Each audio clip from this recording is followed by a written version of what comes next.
Hey guys, how's it going? How to use PayPal for stock investment. So first of all, you need to choose a brokerage, right?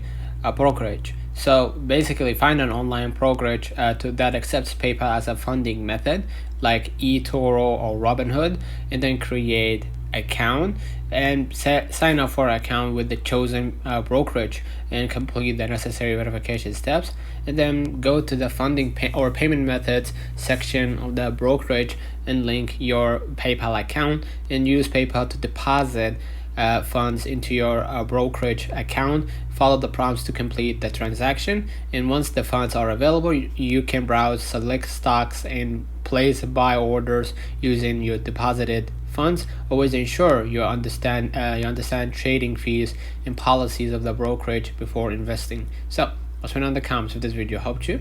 Don't forget to like and subscribe, and thank you for watching.